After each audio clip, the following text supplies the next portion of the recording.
Much, Chairman Dodd, and I don't want to be repetitive except to say that I join with the other members who have complimented Senator Kennedy and expressed our regret that he's not here. In my 11 years in the Congress, the two most significant pieces of legislation I worked on was the Pension Protection Act and the writing of No Child Left Behind. And Senator Kennedy was the Senate leader of the committee in both cases and led the conference committee in both cases, and in both cases an end result came out which benefited the people of the United States, and he's to be commended for that, and we all wish him the very best. And I thank you, Mr. Chairman, for opening this up and allowing us all to have a say at the beginning, which hopefully we will in the middle, and at the end we'll have something to talk about. You know, most all the opinions that I finally reach at the age of 65 are based on my life experiences, either as a father or a businessman, the operator of a business, as a legislator in the state, or as a senator. And so I just want to point out three areas that I've given a lot of thought to of things that are being said about this legislation, and caution us all to recognize the consequences of not taking too easy an approach to a difficult problem. The chairman said at the beginning that history will not look well upon you if you don't do something because it was hard. Well, equally, I think if you try to sell an easy answer to a hard solution, it won't be looked upon very well either. And this is a very tough problem. And $1 trillion is a lot of money. In fact, I was embarrassed a few weeks ago in my state when a constituent stood up and asked me a question in the question and answer session following a speech at a Rotary Club, and he said, "Mr. Isakson, I only graduated from high school. I really can't deal with $1 trillion. Can you tell me how much that is?" Well, think for a second. What would your answer have been to that question? It's kind of hard to explain what $1 trillion is, so I went home that night and worked on it. And it's if you converted dollars to seconds, and you said, how many seconds will it take, how many years will it take for 1 trillion seconds to pass? It's 317,097 years, 11 months, and 2 days. Sounds like the markup. That's a lot. So the point is, when we talk about the cost that CBO has scored, and we talk about pay-fors, and we talk about savings, we need to make sure we're getting it right, because that type of astronomical growth in debt and cost is huge. Case in point, the President of the United States on Tuesday or Monday, when he spoke to the American Medical Association, talked about the savings that were going to take place because of this proposed health care legislation. And he used the dish analysis. He told the doctors, he said, well, you know, this will save us $100 billion in dish payments over 10 years. And he's right. Dish, this year's appropriation is about $11 billion, so that'd be $110 billion over 10 years. But just because you assume you've got everybody covered doesn't mean that expense goes away. It just goes from being a disproportionate share contribution to a hospital to an expansion in the private plan and a 50% increase in Medicaid. So the money's still being spent. It's not a savings, but it's an expenditure you don't make to a charity hospital. And the unintended consequence, just on that example, if you look at your big cities, yours is Hartford, yours is Gillette, I guess, Mr. Ranking Member, mine's Atlanta. We have Grady Memorial Hospital, a not-for-profit charity hospital that gets a tremendous dish payment because they get a disproportionate share of indigent care. Then they depend on that dish money to help balance their books. If everybody is covered and therefore they can get coverage at the most convenient place to them, which may be the for-profit hospital, all of a sudden that money goes away from the charity hospital, and the mechanism they finance their debt and their bonds gets in jeopardy. So we have to look at the consequences of what we're saying in terms of what may be a savings when we're really only moving money around, but possibly changing the obligation as well.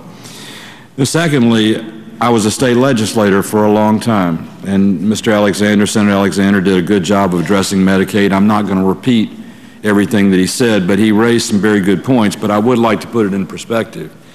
The first year Medicaid was law, and the first year the state of Georgia appropriated in its budget, its Appropriations Act, for Medicaid, it appropriated $7,791,691, which was at that particular time 1% of the state of Georgia's budget. In 2008, the state share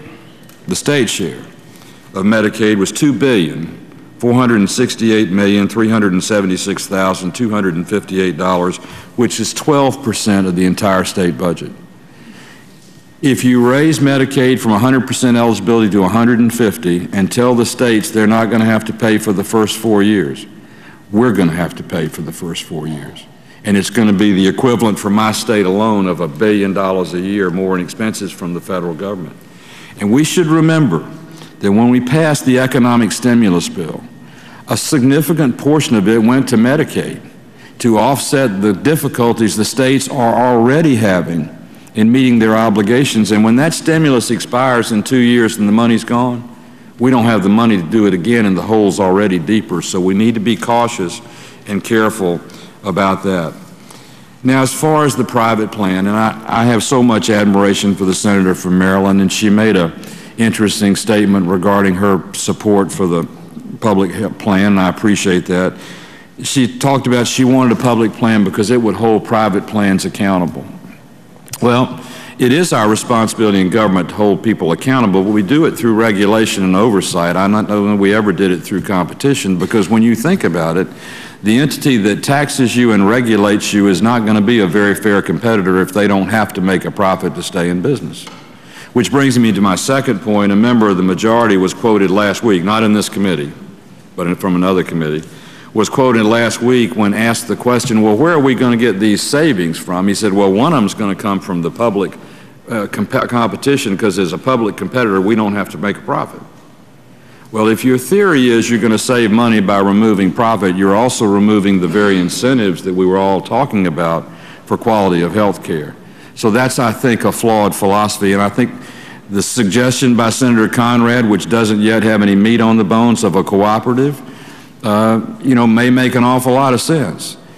We tried, a lot of us tried, I tried, and this is my final point in my remarks, in both the House and the Senate, to move association health plans.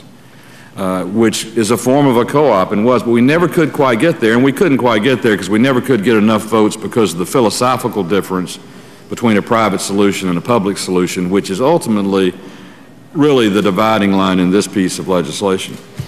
But on that point, as a businessman, I employed 250 people and 1,000 salespeople. My salespeople were independent contractors, which by federal law, you cannot provide health benefits to them under the IRS 10-way test for an independent contractor, but you can for an employee. I have seen nothing yet, nor have I heard under pay or play, how independent contractors and those who they work for are going to be affected by this legislation. But I will tell you this, probably 16 to 17 million of the uninsured in America are people who sell things, people who deliver things, or people who build things. They're sole proprietors, they're independent contractors. And so when I can't wait to see what finance says in terms of how it's going to treat that and pay for play alone. But that's some of the unintended consequences I think we need to take a long look at before we leap off on the financial end on too simple a solution for what is a very difficult problem. Now, I end my remarks by this. We don't have, I can see everybody because the bill's not in front of me any longer. I'm grateful. I don't know where y'all moved them, but I read the preamble and I agree with every word of the preamble. We do want to reduce cost. We do want to improve quality. We do want to improve accessibility. We want to improve things for the lives of the American people, and I am as committed to that as anybody in this room.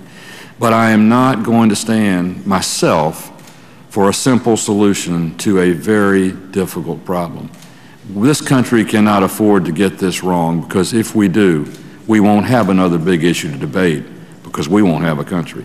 Thank you, Mr. Chairman. Thank you, Senator, very much. And I've mentioned, with the exception of the newest members,